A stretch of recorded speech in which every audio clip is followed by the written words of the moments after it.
கைரேக பதிலன்னு சொல்லி காசு கொடுக்காம வயித்துல அடிக்கிறாங்க. வாக்களிப்பீர் இரட்டை இலைக்கு. 24 ஆண்டுகள் 24 மணி நேர சேவையில் fast track taxi app download செய்து 50 ரூபாய் டிஸ்கவுண்ட் பெறுங்கள். அன்புள்ள கிரியஸ், இது நம்ம ஃபேமிலி. திமுக கூட்டணியில் காங்கிரஸ் கட்சிக்கு 2019 நல்ல ப்ளஸ்ஸு, 2014 ப்ளஸ். அது காங்கிரஸுக்கான தொகுதி, திமுகக்கான தொகுதின்னு சொல்லி தான் என்னுடைய அளவுகோல் படி நான் முடிவு பண்ணியிருக்கேன். ஆனால் என்ன சிக்கல் இருக்குன்னா, இந்த வேட்பாளர் ஜோதிமணிக்கு இங்கே கடுமையான எதிர்ப்பு வருது. இவங்க ராகுல் காந்தி போய் பார்த்து அந்த சீட்டு வாங்கிட்டு வந்து தான் சொல்கிறாங்க. மேலிடத்து சிபாரிசுனால வந்தாருங்கிறேன். அதனால் காங்கிரஸ்காரங்க அவங்களுக்கு ஆதரவாக பெரிய அளவுக்கு களத்தில் வேலை செய்வாங்களா சந்தேகம் இருக்குது. திமுகவும் அங்கே என்ன கோரிக்கை வச்சாங்க? கரூரையும் மதுரையிலேருந்து தான் அவங்க கோரிக்கை வச்சாங்க. அங்கே திமுக கேண்டிடேட்ஸ் தான் போடணும், காங்கிரஸுக்கு கொடுக்கவே கூடாது, அப்படியே கொடுத்தாலும் ஜோதிமணி கொடுக்கூடாது அப்படின்னு திமுகவும் கடுமையான சண்டையில் நிற்கிறாங்க. இப்போ அவங்களும் இந்த அம்மாவுக்கு வேலை செய்வாங்களான்னு தெரியல. ஏடிஎம்கேவுக்கு எப்படி களம் காணக்கூட விஜயபாஸ்கர் கொஞ்சம் நெருக்கமான ஒருத்தராக இருக்காரு. அவங்கள எந்த தங்கவேலு விஜயபாஸ்கர்னு இல்லை, அவர் ஏற்கனவே தெரியும், நல்லா தெரிஞ்ச முகம் தான், பரிச்சயமான முக்கியம் இல்லை. அந்த பகுதியில் அவர் ரொம்ப அதிகமாக வேலை செய்யக்கூடிய, அதிமுக சாதகமாகவும் இருக்கக்கூடிய தொகுதி தான் அது கரூர். பாஜகவுக்கு எப்படி சார், அவங்களுக்கு இந்த களம் எப்படி இருக்கும் நம்ம எதிர்பார்க்கலாம் சார்? கரூரில் பாஜக ஒன்றும் கிடையாது. ஏன்னா அண்ணாமலை இருக்காரு. ஸோ அந்த அண்ணாமலை தான் இருக்காரு. ஆமாம், அவர் அண்ணாமலையாக தான் இருக்காரு.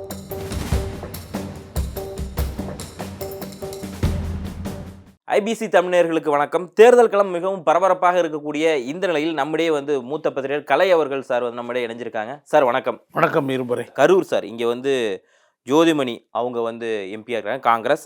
அதுக்கப்புறமா பார்த்தா ஏடிஎம்கேல கேஆர்எஸ் தங்கவேலு அவங்க களம் காண்றாங்க. பிஜேபியில் பார்த்தா செந்தில்நாதன் அவரும் களம் காண்றாங்க. நாம் தமிழரில் கருப்பையா அப்படிங்கிற ஒருத்தர், அவருமே பார்த்தா கருப்பையா அவருமே பார்த்தா களம் காண்றாங்க. கிட்டத்தட்ட இங்கே ஒரு மும்முனை போட்டி இருக்குது அப்படின்னு சொல்லலாம். குறிப்பாக கரூரில் ஜோதிமணி அவங்க ஒரு கடந்த சில நாட்கள் கூட பிரச்சாரத்துக்கு போயிருந்தாங்க. நீங்கள் அந்த செய்திகளை கேள்விப்பட்டிருப்பீங்க. ஒரு இளைஞர் ஒருவர் கேட்டாங்க, இங்கே யாருக்குமே வேலையே இல்லை அப்படின்னு சொல்லி கேட்டு அவங்க திருப்பி மறுபடியும் பத்திரிகை செல்வம் சந்திக்கிறப்போ என்ன சொல்லியிருந்தாங்கன்னா, இதை மாதிரி இளைஞர்களுக்கு வேலை கொடுக்கணும் அப்படின்னா நீங்கள் காங்கிரஸுக்கு ஓட்டு போடுங்க அப்படிங்கிற மாதிரி சொல்லியிருந்தாங்க. அதுக்கப்புறம் பார்த்தா கேஆர்எஸ் தங்கவேலு இவர் ஏற்கனவே அதிமுகவில் கொஞ்சம் தெரிஞ்ச முகமாக இருக்கார், ஒரு தொழிலதிபராகவும் இருக்கார். அது மட்டும் இல்லாமல் முன்னாள் அமைச்சர் விஜயபாஸ்கருக்கு கொஞ்சம் நெருக்கமான ஒருத்தராகவும் இருக்கார். அதிமுகவில் தெரியக்கூடிய ஒரு முகமாகவும் இருக்கார். ஸோ இதை எப்படி சார் நம்ம பார்க்கலாம்? கரூர் என்னுடைய அளவுகோல் படி 2019 ஜோதிமணி தான் அப்போயே வேட்பாளர், கிட்டத்தட்ட வெற்றி பெற்றிருக்கிறாங்க. அவங்க 60% மேலே வாங்கியிருக்காங்க. நீங்கள் 60% மேலே அன்றைக்கி திமுக கூட்டணியில் வாங்கினவங்க யாருன்னு பார்த்தா கனிமொழி ஒருத்தவங்க வர்றாங்க, டிஆர் பாலு வர்றாரு, அதுக்கடுத்து ஜோதிமணி வர்றாங்க. இல்லை 60% மேலே சென்னையில் கூட எங்கேயும் வாங்கலை, 56% தான் வாங்கியிருக்காங்க. அதனால் இந்த 60% மேலே அதேமாதிரி பாரிவேந்தர் அவரும் பெரம்பலூரில் 60% மேலே வாங்கியிருக்காரு. இந்த 4 கேண்டிடேட்ஸும் திமுகவில் 60% மேலே வாங்கினாலும் அந்த தொகுதியில் அவங்களுக்கு வாய்ப்பு அதிகம். அதான் நான் நினச்சேன். கரூரில் இவர் நம்ம செந்தில் பாலாஜி ஒரு ரோல் ப்ளே பண்ணார். இப்போ அவர் ரோல் ப்ளே பண்ண முடியாத இடத்துல இருக்கிறாரு. அது ஒரு வீக்னஸ்ஸு திமுகவுக்கு. ஆமாம், திமுக கூட்டணி தானே அது. திமுக இன்னொன்று அங்கே அவங்களுக்கு வாய்ப்பு இருக்குது. ஏன்னா 2014 கூட அங்கே அதிமுகவால் 2 லட்சத்துக்கு மேலே லீடு கொடுக்க முடியல. 2 லட்சமே தர முடியல, கம்மியாக தான் லீடு கொடுக்குறாங்க. அதனால் 2 பக்கமும் அவங்களுக்கு ப்ளஸ் தான். திமுக கூட்டணியில் காங்கிரஸ் கட்சிக்கு 2019 நல்ல ப்ளஸ்ஸு, 2014 ப்ளஸ். அது காங்கிரஸுக்கான தொகுதி, திமுகக்கான தொகுதின்னு சொல்லி தான் என்னுடைய அளவுகோல் படி நான் முடிவு பண்ணியிருக்கேன். ஆனால் என்ன சிக்கல் இருக்குன்னா, இந்த வேட்பாளர் ஜோதிமணிக்கு இங்கே கடுமையான எதிர்ப்பு வருது. இன்னொன்று, அங்கே மக்கள்கிட்ட இருந்தால் கூட பரவாயில்ல, உள்கட்சிக்குள்ளே இருந்தே எதிர்ப்பு வருது. காங்கிரஸ் கட்சி மாவட்ட கமிட்டி கூட்டி என்ன தீர்மானம் போடுறாங்க, ஜோதிமணிக்கு இந்த இடத்த கொடுக்கக்கூடாது திரும்ப அப்படி தீர்மானம் போட்டாங்க. மாநில தலைமையும் கொடுக்குறதா இல்லை அவங்களுக்கு. ஏன்னா மாவட்ட கமிட்டி தலைமை கொடுத்ததுனால மாநில தலைமையும் தமிழ் மாநில காங்கிரஸில் இவங்களுக்கு கடைசி வரைக்கும் சீட்டு தரதா இல்லை. இவங்க ராகுல் காந்தி போய் பார்த்து அந்த சீட்டு வாங்கிட்டு வந்து தான் சொல்கிறாங்க. மேலிடத்து சிபாரிசுனால வந்தாருங்கிறாங்க.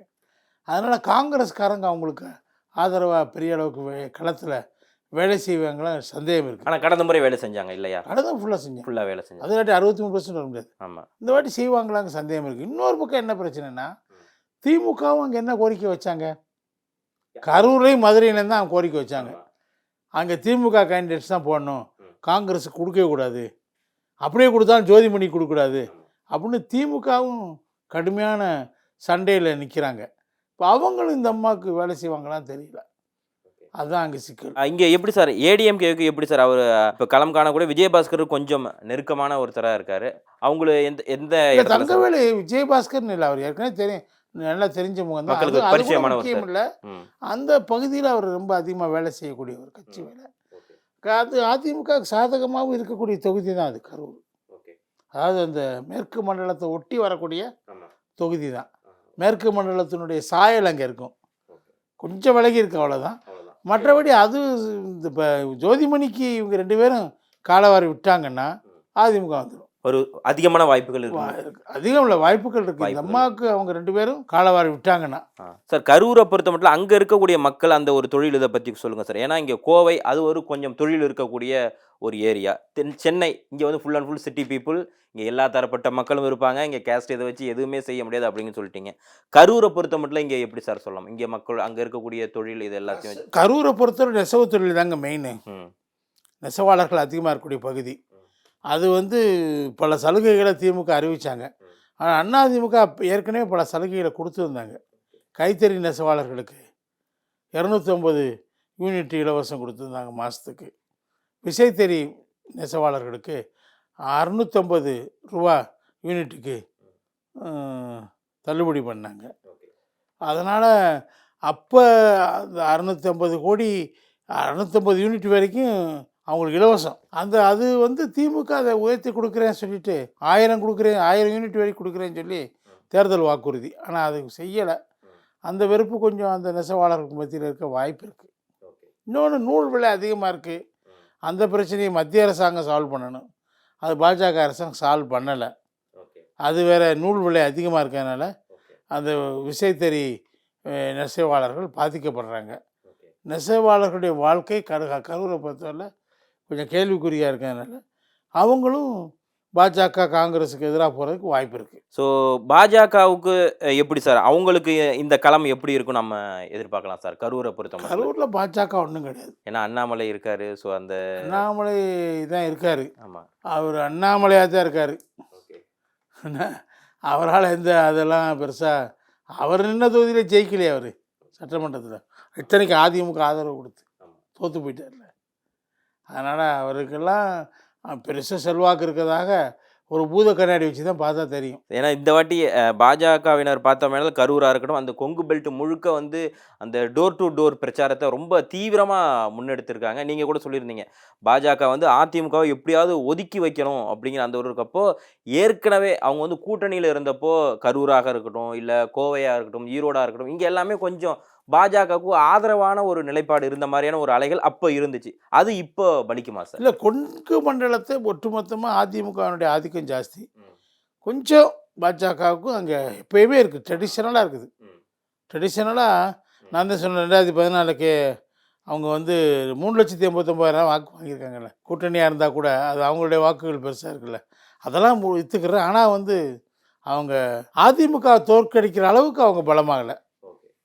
அதனால் அவங்களுக்கு கரூர்லாம் சுத்தமாக அவங்களுக்கு வாய்ப்பே இல்லை. Okay sir. நம்ம இதில் அதிமுக பொறுத்த, ஏன்னா அதை ஒட்டி வருது இல்லையா, கொங்கு பகுதியை ஒட்டி கரூரும் வர்றதுனால கோவை கரூர் இது ரெண்டையும் பார்க்குறப்ப நீங்கள் எதில் அதிகமான இது கோவைக்கு வந்து அதிமுகவுக்கு வெற்றி வாய்ப்பான பிரகாசமாக இருக்குது அப்படின்னா எதை சொல்லலாம்? உறுதியாக கோவை அடுத்துதான் கரூர். ஏன்னா அந்த ஆக்சுவலாக என்ன சொல்லியிருக்கேன்னா திமுக தான், ஜோதிமணிக்கு தான் வாய்ப்பு தான் நான் சொல்லியிருக்கேன். ஸோ அது இல்லாமல் கட்சிக்குள்ளே இருக்க உள்ளடி வேலைகளால் தான் அவங்க வாய்ப்பு இழப்பதற்கு வாய்ப்பு இருக்குது. இல்லை, இப்போ இந்த மாதிரி விமர்சனம் சந்திக்கிறதுனால ஒருவேளை வாக்குகள் குறைகிறது. அதெல்லாம் அவங்களுக்கு எதிர்மறையான விஷயங்கள் மக்கள் மத்தியில் மட்டும் வரல, கட்சிக்குள்ளேருந்து வருது. அதான் சிக்கல். மிக்க நன்றி சார். நன்றி. கைரேகை பதிலன்னு சொல்லி காசு கொடுக்காம வயிற்றுல அடிக்கிறாங்க. வாக்களிப்பீர் இரட்டை இலைக்கு. 24 ஆண்டுகள் 24 மணி நேர சேவையில் fast track taxi app download செய்து ₹50 டிஸ்கவுண்ட் பெறுங்கள். அன்புள்ள கிரியஸ், இது நம்ம ஃபேமிலி.